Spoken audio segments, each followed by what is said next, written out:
Sorry ஆனால் கட்சி தொண்டர்களை பொறுத்தவரை அண்ணாமலையும் ஒரு தொண்டன் தான். கட்சி தொண்டர்களோடு இணைந்து பணிபுரியணும். அதனால் என்ன கட்சி சொல்லுதோ கேட்பதற்கு நாம் கடமைப்பட்டிருக்கிறோம். அதனால் இன்னும் ஒரு மாதம் சரியான நேரத்தில் உங்கள்கிட்ட பேசுகிறேங்க.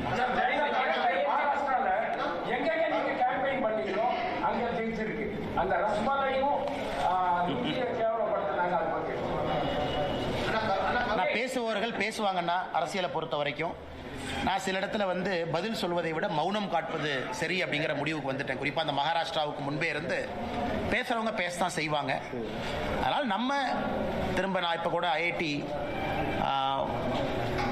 மும்பை ஒரு ஃபெஸ்ட்டு கூப்பிட்டுருக்காங்க. 2-3 கமிட்மெண்ட்ஸ் இருக்குங்கன்னா இது அப்பாவோட உடல்நிலைக்காக இந்த மாதம் கொஞ்சம் குறைச்சிருக்கேன். நான் மும்பைக்கு விரைவில் போகத்தான் போகிறேன். அது அரசியல் கட்சிகள் பேசுகிறாங்க, அதை தாண்டி அவங்களும் போயிடுவாங்கன்னு நான் நம்புகிறேன். அவங்களும் அந்த ஹீட்டட் ஆர்கியூமெண்ட்டாக அந்த சூட்டோடு சூட்டாக பேசியிருப்பதாக நான் பார்க்கின்றேன்.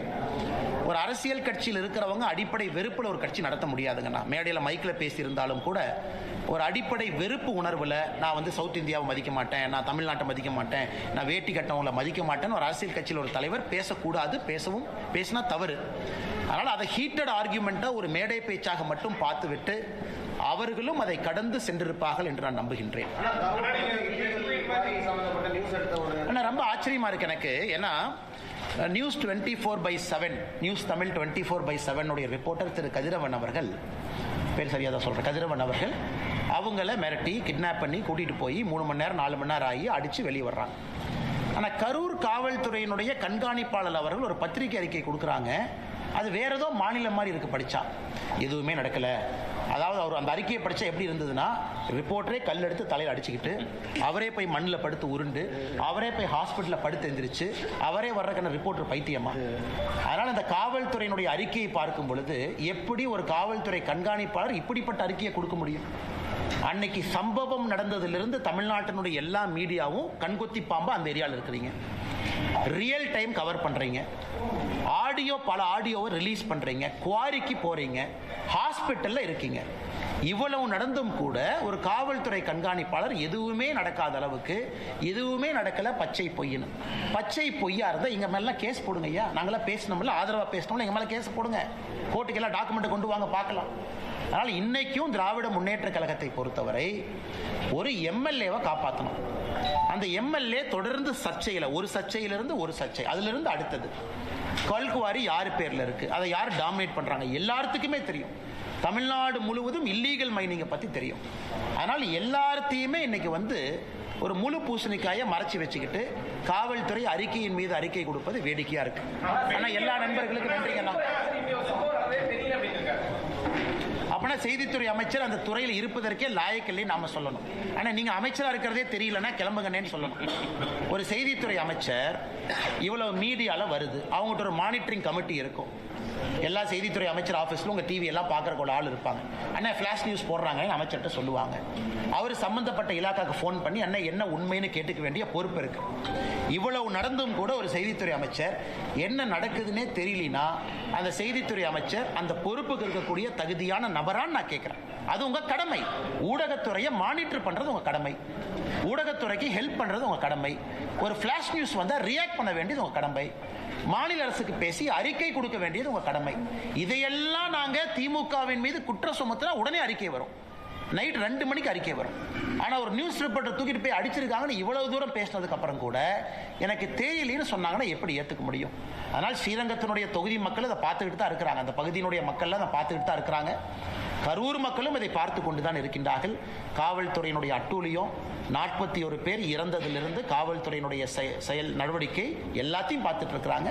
2026 தேர்தல் அதற்கு பதில் சொல்லுங்க.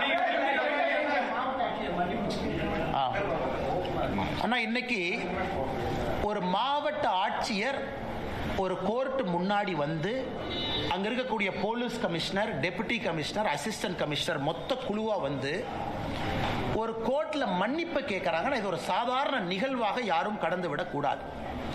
ஏன்னா ஒரு ஸ்டேட், ஒரு மிஷனரி, முதலமைச்சர் கோட்டையில் இருக்கிறார். ஆனா அந்த மாவட்டத்திற்கான கவர்மெண்ட் யாருன்னா இவங்க தான்.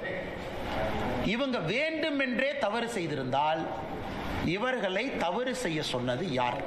அதனால என்னை பொறுத்தவரை மாவட்ட ஆட்சியர், police commissioner, deputy commissioner, assistant கமிஷனருடைய தொலைபேசியை கால் ரெக்கார்டை கோர்ட் வாங்கி அதை ஃபொரன்சிக் ஆடிட் பண்ணி இந்த சம்பந்தப்பட்ட நேரத்தில் யாரெல்லாம் அவங்களுக்கு பேசினாங்க, மேல இருந்து உத்தரவு வந்துச்சா, ஸ்வான் அப்படின்னு நம்ம சொல்லுவோம். கோர்ட்ல வந்து சத்திய பிரமாணம் எடுத்து அவங்க சொல்லணும். அதாவது அந்த கோர்ட்டின் முன்பு சத்திய பிரமாணம் எடுத்து ஒரு அதிகாரி சொல்லணும், நான் சொல்வதெல்லாம் உண்மை.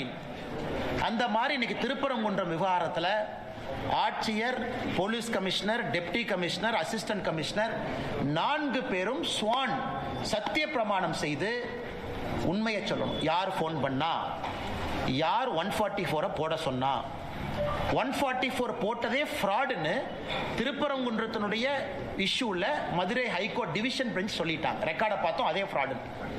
அப்படி இருக்கும் பொழுது இல்லாத ஒரு ரெக்கார்டை உருவாக்கி 144 போட்டிருக்கிறாங்க. அதனால் அவர்கள் மன்னிப்பு கேட்டது பத்தாது. மாண்புமிகு நீதியரசர் அவர்கள் இன்னும் ஒரு படி முன்னாடி போய் அவங்களுக்கு யாரு போன் பண்ணாங்க அந்த காலகட்டத்தில் அப்படிங்கிறதையும் கண்டுபிடித்து அவங்கள சத்திய பிரமாணம் செய்து இதையெல்லாம் சொல்ல வைச்சா தான் உண்மையான இஷ்யூ வெளியே வரும்.